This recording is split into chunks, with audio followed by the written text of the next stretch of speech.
Hello, my name is ShadowTemplar591, and I am back playing Street Fighter. So just like last time, guys, I am trying to beat Adon. So that's where we are at. Last time we had a nice discussion about, well, I think it was, I went on the difference between Street Fighter V and Tekken and fighting games in general, and kind of just adding to that conversation, I would also add very distinctly that I did not mention last time when it comes to Tekken is there is not, and this will be a positive in at least Street Fighter V. There is not a lot of info in Tekken, the game itself. Like, there's a lot of like community things and stuff like that you can go on, but as far as like info in Tekken about like, hey, what does this move do? What does this move do? There's a lot of symbols and things like that, but there's not anything. There's not like a glossary explaining, hey, this symbol means it's a corkscrew. You want to use a corkscrew like this, and so on and so forth. And I understand that obviously that stuff takes time, and this is one thing I have noticed, at least with anime games. Anime fighting games seem to be a lot better at this, just because they seem to have a lot more unique mechanics as opposed to other fighting games. A lot of them, especially the mainstream ones, and I guess I can't say, when I think of mainstream games, I think of and I say mainstream fighting games, I think of Tekken, Mortal Kombat, and Street Fighter as like the quote-unquote big three. I know obviously Killer Instinct is pretty big. King of Fighters, Virtual Fighter, those are all big. I haven't played those, so I don't know. Maybe they have really good tutorials. Obviously now Smash is also pretty big. Oh, press the wrong button. But for the most part, we're not like the big three, as I talk about, Tekken, Street Fighter, and Mortal Kombat. And I guess Injustice too. I forgot about Injustice. But I guess the ones with the lasting staying power is what I mean by big three, that have like if you told someone, hey, name a fighting game, they could probably, even if they didn't know like the name of it, if you said like Scorpion and kind of describe what Scorpion did, or I think his name is Frost, people would kind of understand, or Ryu or Ken.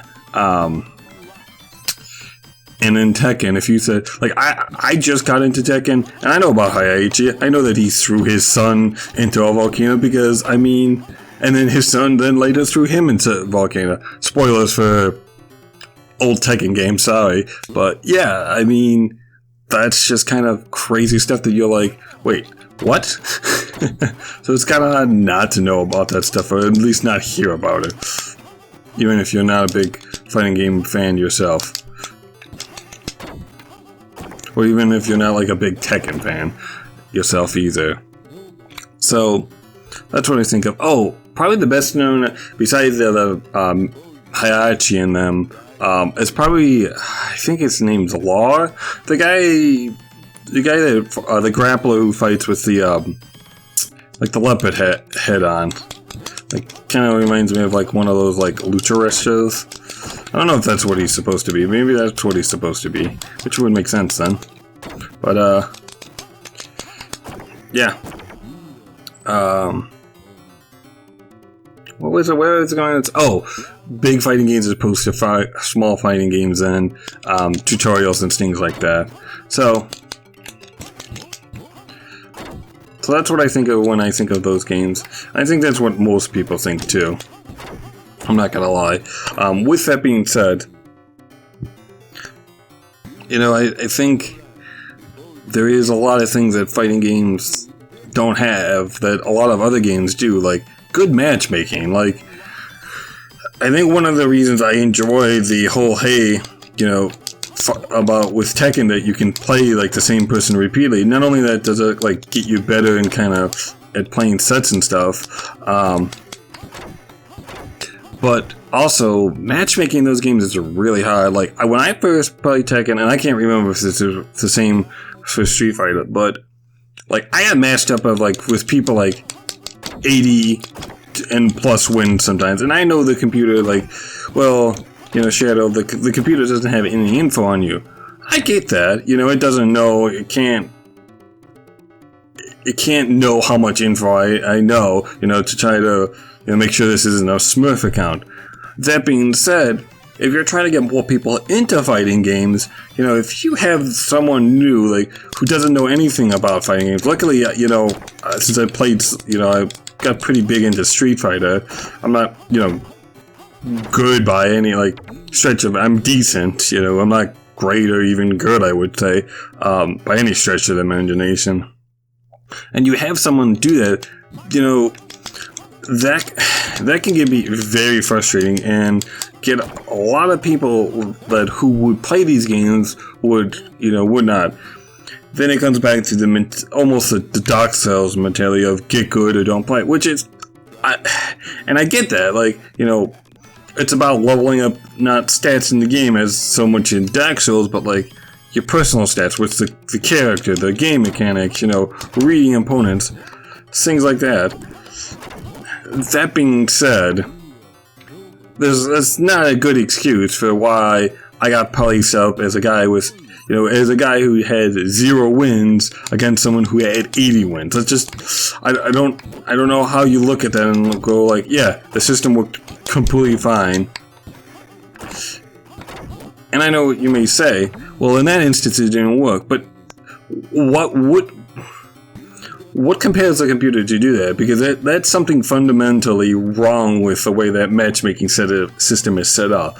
That they would see those parameters of me with you when someone with 80 wins and say, yes, this meets the parameter.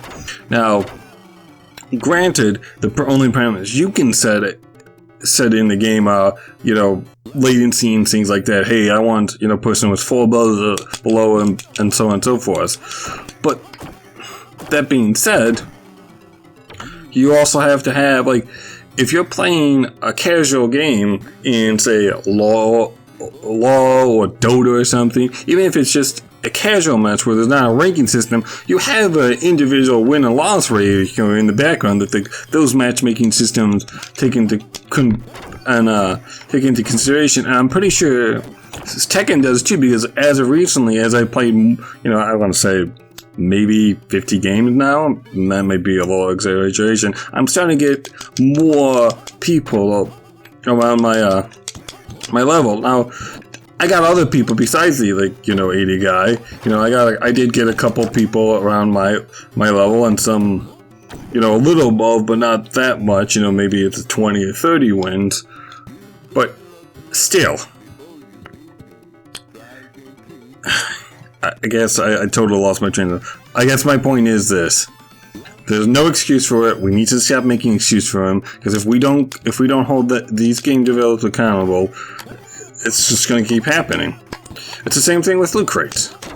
No one cared about loot crates until basically Star Wars Battlefront, until it got to a certain extreme. And I don't want to say that with, that should be we shouldn't have to wait every time for something to get so bad that it's just basically ruins a game or a game series. That shouldn't be where this gets to. And that's where it's getting to, is how bad this matchmaking is, how bad the lobby systems in some of these games are, the lack of tutorials, just the lack of major functions. And I understand, when Street Fighter 5 came out, you could tell it was made for, the pro scene and not the casuals. And I 100% get behind that and can see that. If you look at the features, most people who see that can know them. And you get in the argument of, well, you should have had it for, they should have made it for more casual players.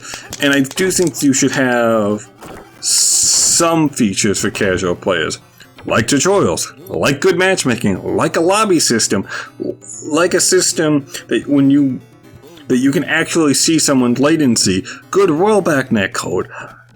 you don't necessarily need to dumb down the mechanics. You just need good supporting infrastructure. And a lot of these games don't. Because let's be honest, as much as like people hate to admit it, a lot of Japanese companies, when it comes to the internet and things related to it, are behind the times. Japan is very good in the sense that they don't follow trend because of how, you know, a lot of the companies are structured. But because of that, that's a double-edged sword, as many things are. Because of that, when things need to change and when new inventions come out, they are very hesitant to adapt them, even in the face of pressure from their fan base. And in this case, there's actually people defending this. There's people defending bad netcode. There's people defending bad bad matchmaking systems. So it's no wonder these things don't get changed when you have people defending this stuff. You know, I don't like it. I'd like to see video games in general, and especially fighting games, as I played more and more of them, you know, grow as a medium. And when the basic infrastructure that a lot of other things like especially MOBAs, even first-person shooters, I don't play a lot, but if I was, you know, if I asked a bunch of my friends and coworkers that do, and I told them some of the problems with fighting games, and actually I could probably ask at least one of them, because he plays both of them, hey, did this happen in Call of Duty or whatever? And he'd probably say no. But here we are, in fighting games, not only allowing this, accepting it, but encouraging it. And that's the worst. Like, being ignorant is one thing, encouraging it is another. And I don't want to see it. I want good netcode, I want good matchmaking, I want good lobby systems. You took my $60, give me a good game. We can't, you know, we complain about broken games and games meeting features. This is literally a game that is complete. It's about like building a highway, not having any of the cement barriers or rails and stuff on the sides, you know, to protect people from injuring themselves more, or you know, being good drivers, or signs and stuff, and being like, well, you know, you just gotta drive the highway more. You gotta get good at driving. You'd be like, well, how can I get good if the little infrastructure that is supposed to help me drive on this stretch of land isn't there? You'd say it's a fool's errand. You're setting people up to fail. And of course, you know, the hardcores, you know, the pros, they're gonna get over it. You know, the pros probably have as much problems with the netcode and stuff, but their livelihood is based on it. It's just like sports players. A lot of sports players don't probably like the rules, but you know what? They learn, they adapt, and they get over it because their livelihood is tied to it. That's literally get good. Most of us who are playing these games are never gonna get to that level. It's like the kid trying to go to the pro in high school. You know, we're probably not gonna get there, which is fine. I mean, there's nothing wrong with that. Oh, almost. But we at least have to have a good infrastructure in the world. Football and most sports do. And if video games want to, it's, once again, especially, and I'm really, you know, trying to hammer the whole point for fighting video games, really want to, you know, hit that mainstream audience and become a sport, like they say there with esports. You gotta have that infrastructure there. You gotta make it. And I know a lot of games have gone more offensive because it's more spectacular for the fans and the spectators and stuff. But man, that's once again a double-edged sword, because while that may be good for the fans, I mean, you degrade the game, and that's another kind of reason I like Tekken a lot more, because it's based on movement. It's based on, you know, it's a lot. You have a lot more defensive options. Now I know Samurai Showdown, which is another game that has notoriously bad netcode, is a very defensive game, and I might eventually get into that. I don't know, but it is a very defensive game, and of course it doesn't have the fan base. But from what I understand, Street Fighter 4 was fairly defensive. So, I don't know. I'm going to play one more set because we're kind of running long again, but I wanted to kind of sum up my thoughts. That way, you know, since I was kind of on it from last time, I wanted to complete the idea, see if I couldn't beat Adon while we were doing it. Just that way, since I had to. And that's why I kind of went longer too. I wanted to complete thoughts. I wanted to make sure that, you know, I had said everything. There wasn't anything left on the table. But yeah, we gotta demand more.